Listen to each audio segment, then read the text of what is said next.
Hello, Internet!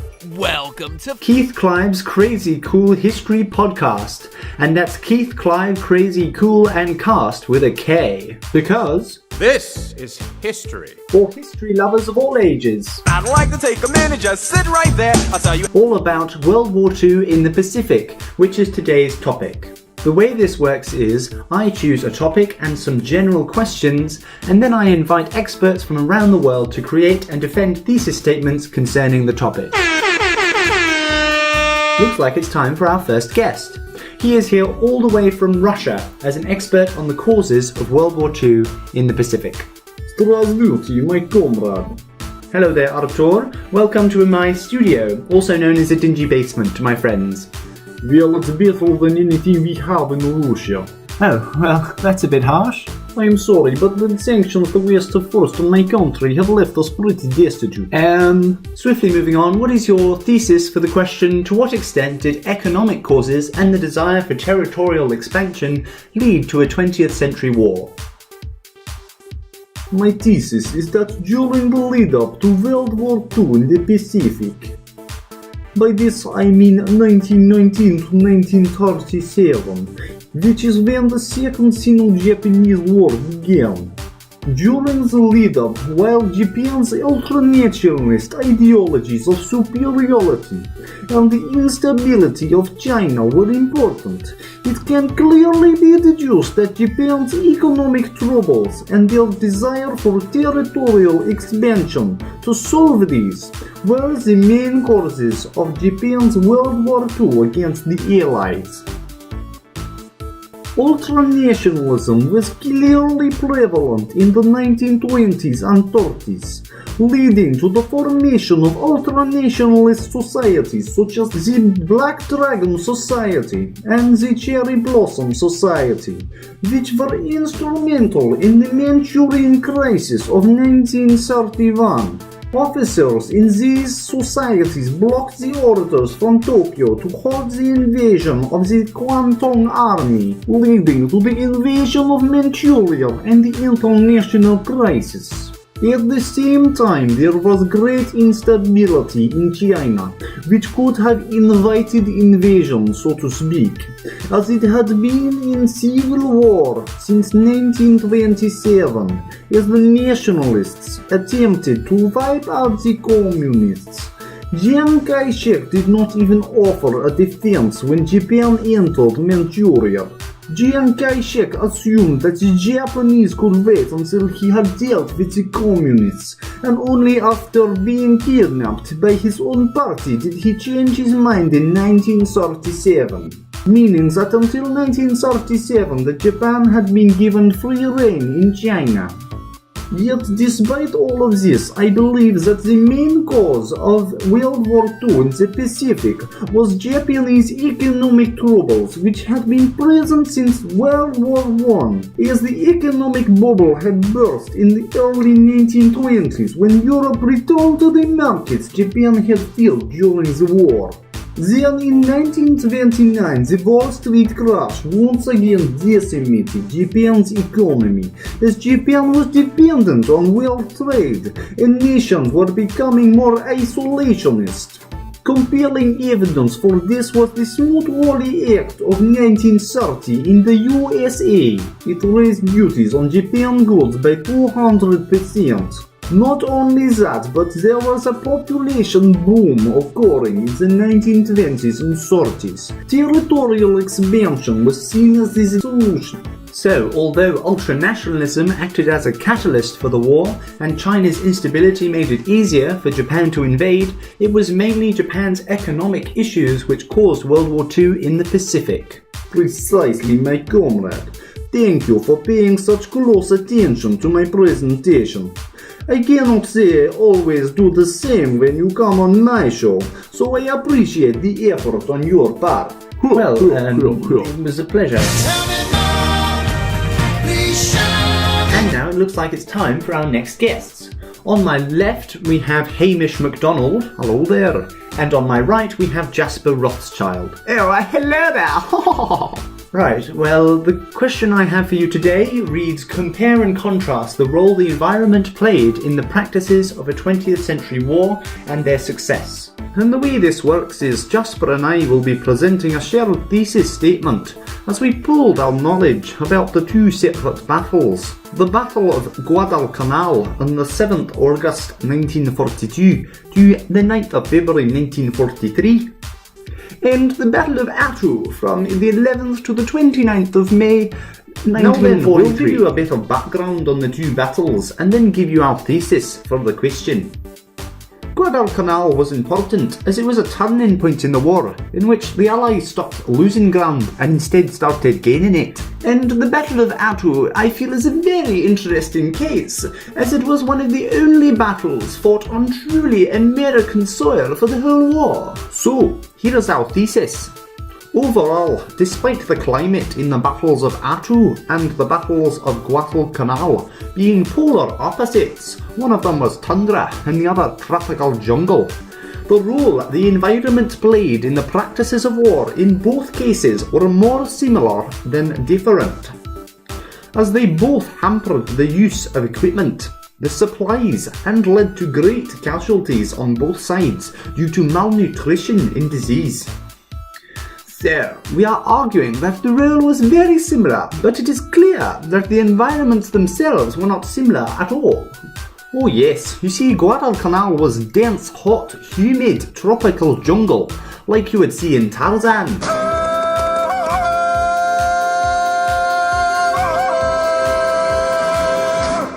While Attu was a tundra, which means a barren, lifeless, freezing cold waste with blistering winds. He endures blistering winds and scorching Yet, despite desert. this huge difference, the role was intensely similar. First of all, we have the effect of the environment on the equipment.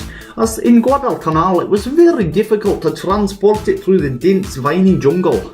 And in Attu, there was a similar problem in transport. However, here it was due to trucks and other vehicles being trapped in the icy mud. Split the ice apart and break the frozen heart. Additionally, in both places, the environment caused starvation and malnutrition due to the lack of supplies. On Attu, the Japanese could only be supplied by submarine, and the planes supplying the Americans would often miss them due to the thick fog. The Americans were so desperate they once even overran an enemy camp and fought amongst themselves over the food. That kind of desperation was clear on Guadalcanal too, as Japan attempted to supply their soldiers by dumping oil barrels with food into the sea. And if you look at the numbers, it's clear to see why. According to one Japanese general, he had 5,000 dead in combat and 15,000 dead from starvation. In fact, by 1942, there was 120 to 130 Japanese soldiers dead from starvation per day. Of course, the lack of supplies were not the only reason. At the same time, the environment promoted the spread of tropical diseases such as malaria. And we'll have more on that later. Sorry, what? Oh, nothing, just a segment coming up. Oh, okay. Well, the environment on Attu played a similar role in the number of deaths out of combat. Over 1,600 Americans died or were wounded in battle. However, over 1,800 died from the severe cold and exposure. This was also due to the fact that the US were ill prepared for such conditions, and many soldiers would steal the superior Japanese uniform for warmth and risk being shot by their own side. Finally, the success of offensive tactics used in the battles was often affected by the environment. In Guadalcanal, the first battle for Henderson Airfield, which was why the Battle of Guadalcanal was taking place in the first place, because the Henderson Airfield was of great strategic importance to both sides. In this battle, the 2,200 Japanese soldiers attacked the Americans defending the base, but they all failed as the climate fouled up the radio communications between the teams. 351! 351!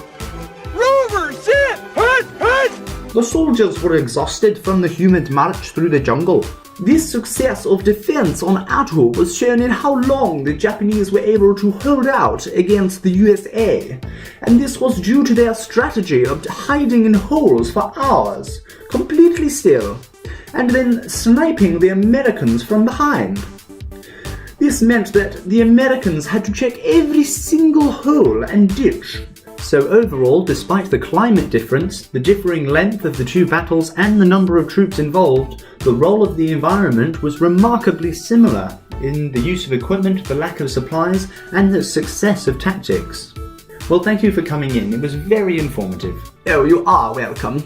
And now we're going to stop for a short commercial break from our sponsor. Keith Klive's Crazy Cool Podcast. Brought to you by Ultra Clutch Hairspray. What gives a girl power and punch? Is it charm? Is it poise? No, it's hairspray. What gets a gal asked out to lunch? Is it brains? Is it dough? No, it's hairspray. And that's all we have time for, but it leads very well into our next segment, which is on the pop culture phenomenon. The pop culture phenomenon Hairspray, which appeared just after World War II. I'll hand over now to our Hairspray pop culture segment advisor, Fritz Steinberg.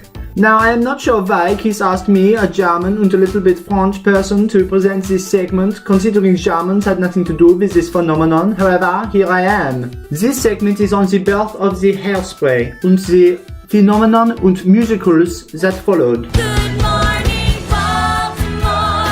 Good morning, Vietnam! This story starts in the 1920s, when aerosol cans were invented and started being used for the spraying of the liquids such as carbonated drinks.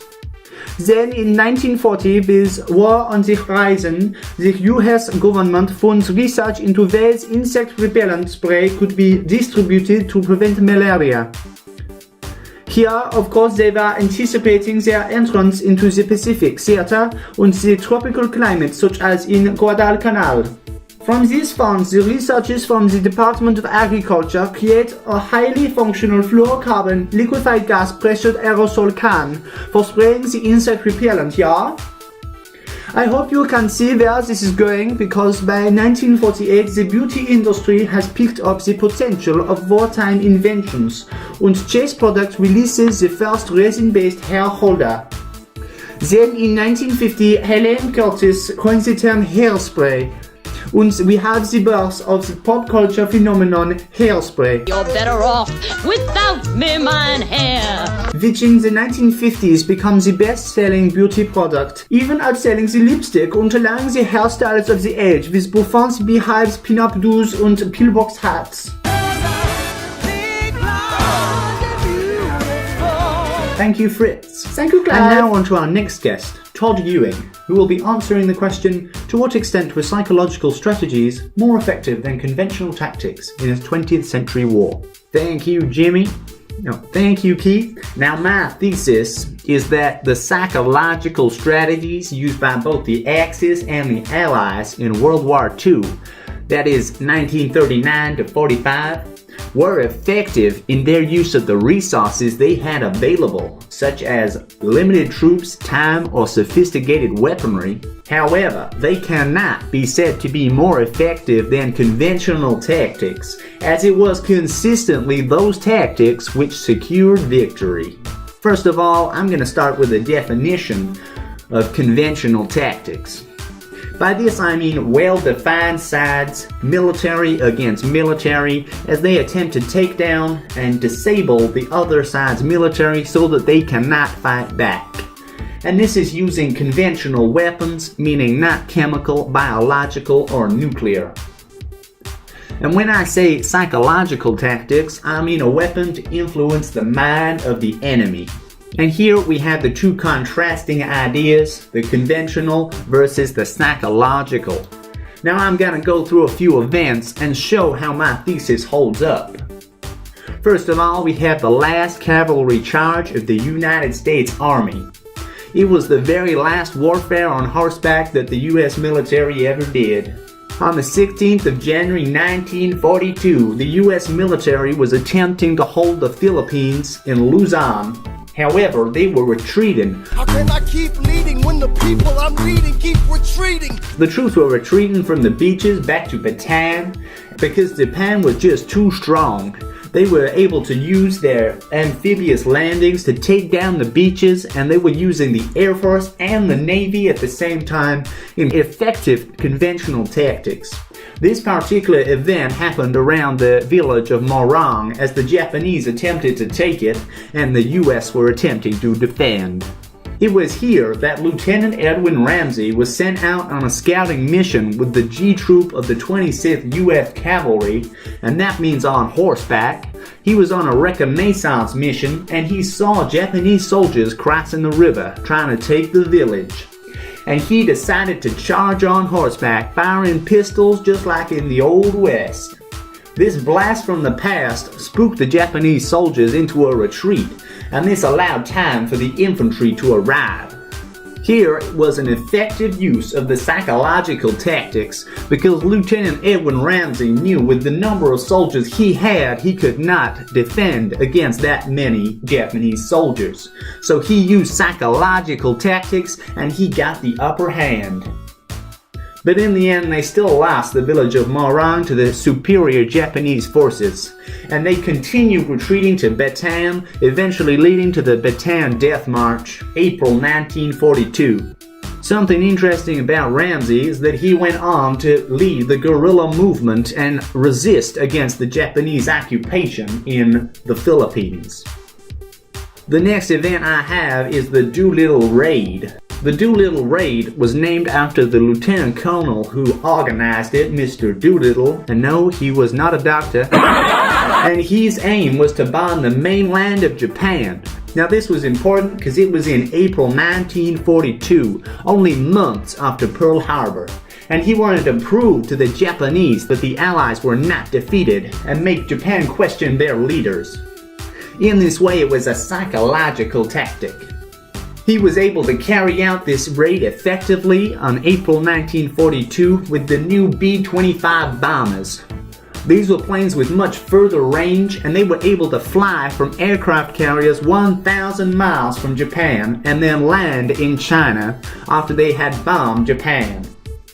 Now, although this did not do severe damage, That's a lot of damage. That's a lot of damage. That's a lot of damage. It's not that much damage, really, Phil. It's not. Could be a lot worse. it still proved to the Japanese that the Allies were still a fighting force. And we have to remember that Japan at this point was winning the war with conventional tactics, and this was a blow to their confidence. It was also an effective use of the resources they had at the time because the US was still building up after Pearl Harbor. Now, of course, we have the most famous example of psychological tactics in the Pacific Theater, which is the kamikazes. The kamikaze attacks were desperate suicide missions in which a Japanese pilot would fly his plane into a ship in the hope that he could take it down even though he would not survive. And this was taking advantage of the Japanese mindset and their willingness to die for their country, which was meant to strike fear into the Americans. This was first used in the Battle of Leyte Gulf in 1944 October. Once conventional and naval Air Force tactics failed, it was a last-ditch effort to turn the tide with what the Japanese forces had left. We are outgunned, outmanned, outnumbered, outplanned. We gotta make an all-out stand. Now I'll give you some history on the word kamikaze because the word itself means divine wind. It was named this because they were hoping that it would be the saving grace of these people, just like the cyclone that prevented the Mongol invasion of Japan in 1281. The Mongols! More than 5,000 pilots died in that particular battle at Leyte Gulf, and they took down 34 ships of the Allies. However, Japan still lost that battle, along with any real chance of holding on to the Philippines. By the end of the war, Japan was relying on young, inexperienced pilots and old converted planes that would often break down before they even reached the target ships.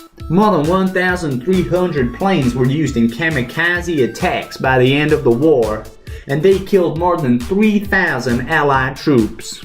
However, it cannot be said that they were more effective than conventional tactics, as in the end Japan still lost the war and it still lost the Battle of Leyte Gulf. However, it was an effective use of the resources they had because they were able to take down whole ships just with one pilot at a time.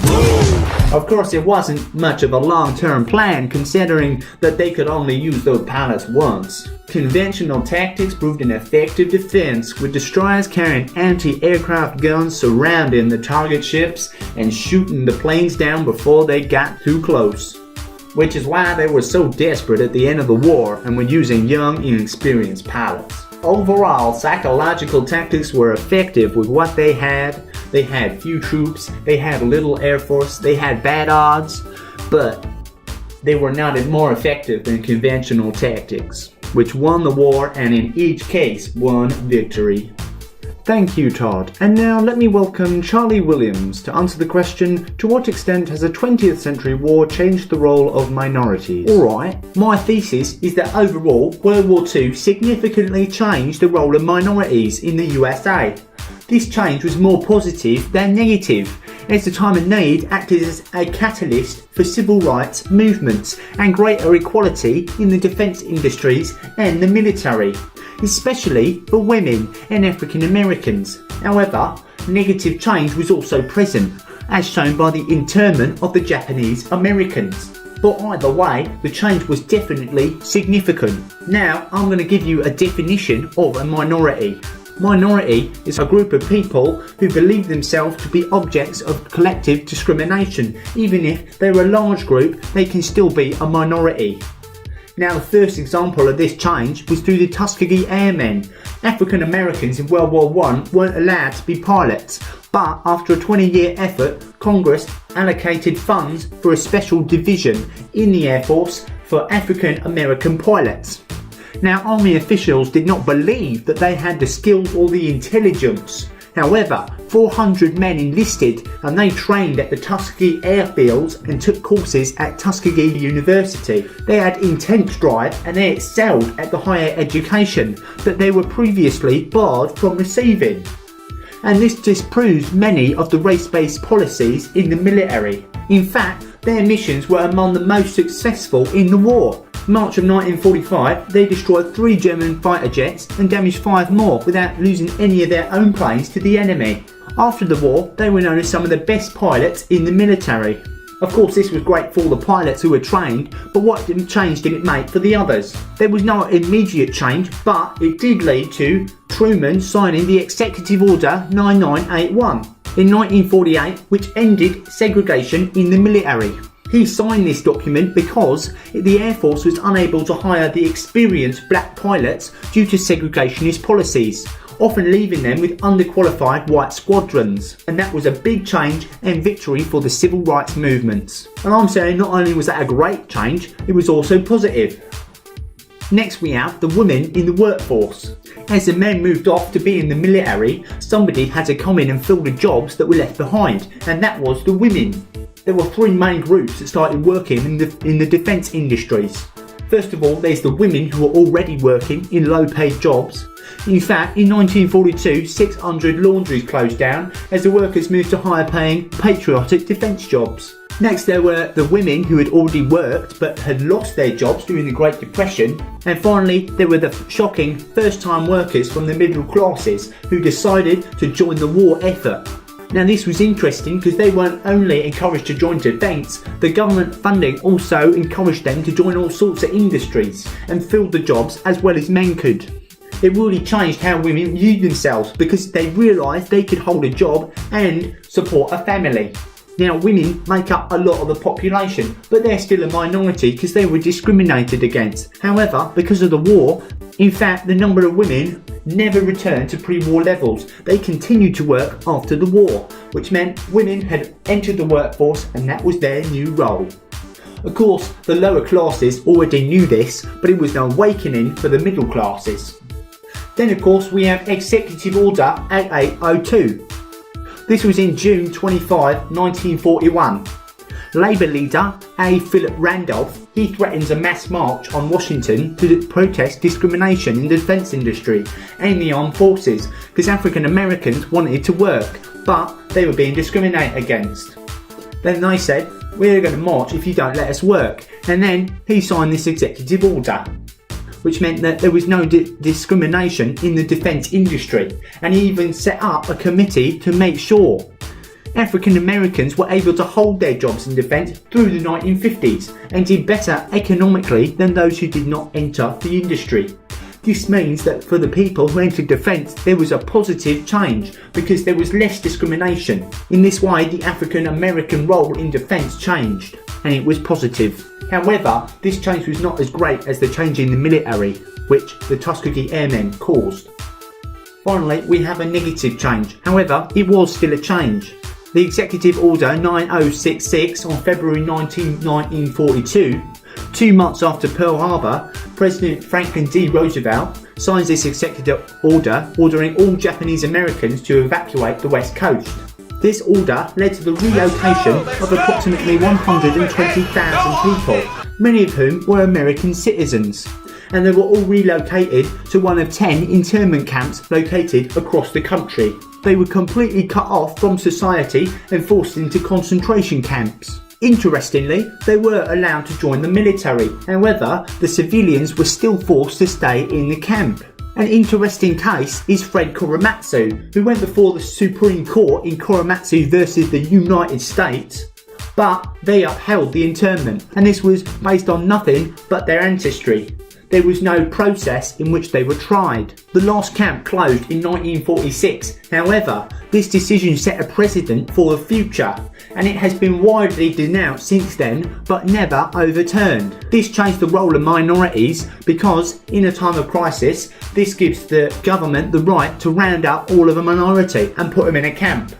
So I take it that you believe there was great change in the role of minorities, and this change was mostly positive, as with the ending of segregation in the military and women joining the workforce. However, significant negative change was also present, as with the internment of the Japanese Americans, but less so than positive change. Exactly. Well, I think that's just about it from Keith Klive's Crazy Cool podcast, but please do remember to stay woke about things like this Korematsu case, because I believe it is quite shocking, and this kind of legislation being passed is even present today when we're being distracted by things like the Trump administration, just as they were being distracted by the war. In times of crisis, it's easier to look past the things that are being passed in government. For example, all of the bills that are being passed by the Trump administration. Oh, and in case I don't see you, good afternoon, good evening, and good night. Sound effects from Incomptech.com. Don't try this at home. Terms and conditions apply. I need to know the question. No, I'm going German. I'm going German! Then in 1929, the Wall Street crash. Wall Street crash, ja? It's a Wall Street crash. And the Battle of Attu from 1923.